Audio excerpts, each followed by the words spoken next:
was put out by Te Puna Whakaranui, which recommended that we have a conversation on GE regulation because we had fallen behind. At the same time, the Labor government was looking at changes to GE regulations for medical purposes. The conversation has not occurred.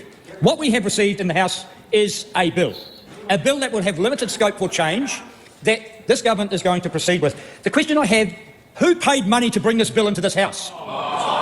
Who paid money to bring this bill into this House, Madam Speaker? Because, and there are officials up there, they've done quite a lot of work. They've been instructed by the government to rush that work. And they've written the report here of 131 Point of order, pages. Honourable Scott Simpson. Madam Speaker, I hesitated to interrupt the member on his feet, but to allege that money had transferred to bring a bill into this House is utterly unparliamentary, and the member should stand, withdraw and apologise. Well, I think it was on the border, but the thing that was concerning me was bringing officials into the debate, which actually, Minister Honourable O'Connor, I think probably wasn't the wisest thing across that whole sentence. Can I just acknowledge it wasn't to discredit in any way the officials, but they've done a report here, 131 pages, which is quite comprehensive, and you should read it. It sets up a regulator, a person within the Environmental Protection Agency, a person who is accountable only to the Minister. Only to the Minister. What piece of legislation of such significance would set up such a regime? Madam Speaker, I've gone through this in detail. Madam Speaker, I'll start off here with officials' advice that says, they're very sensitive, aren't they, on this? Very sensitive they are.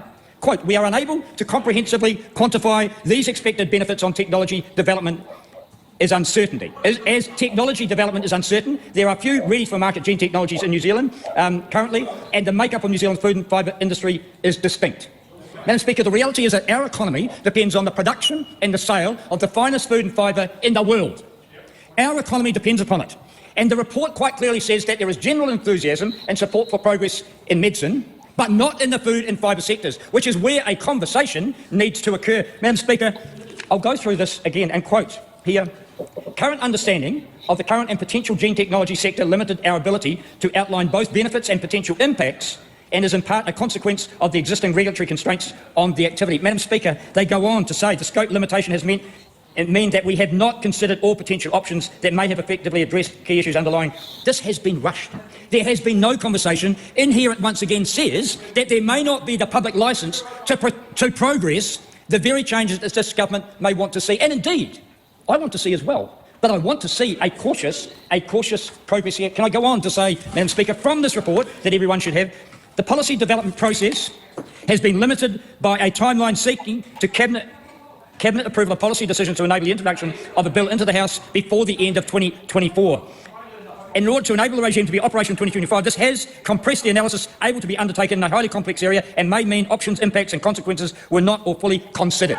There has been little or no consideration of what the impacts of this might be on core parts of our economy. Madam Speaker, I'll go on to say that in assessing the so-called risk analysis, the question of whether trade in our markets should be taken into account, it has been rejected.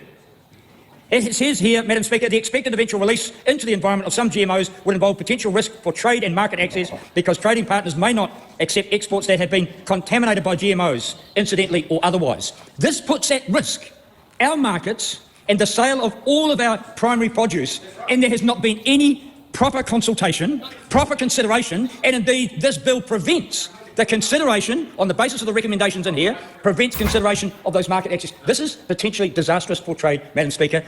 Labor will be not supporting this bill. Interesting point he brought up there. I'm glad he was the last speech for that debate tonight. Yeah, the fact that the, what did he say there, the regulatory agent is accountable to the minister. I've always had a problem with the minister having the final say. I've never really been a fan of that. Yeah. I've always preferred kind of the minister acting as tiebreaker in an expert panel. But yeah, I don't know, there's just too much power concentrated. It is more of what's the other alternative that can be out there is the other question. Mm. But yeah, that does make a point, is it to the minister or should it be to the Environment Court? I would say the Environment Court. I'm not sure about New Zealand, but they do say in the United States the Solicitor General is the invisible 10th Justice on the US Supreme Court. Mm-hmm.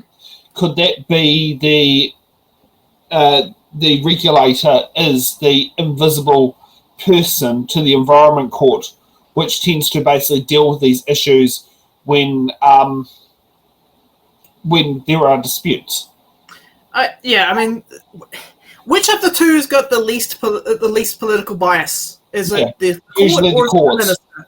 I would Yeah. prefer the regulator to be accountable to the court rather Yeah. than to a minister. Like I said, I've always found it to be an issue that a minister got to hold that much power and influence over Yeah. something that could impact our economy like this. Yeah, it's an interesting one. Like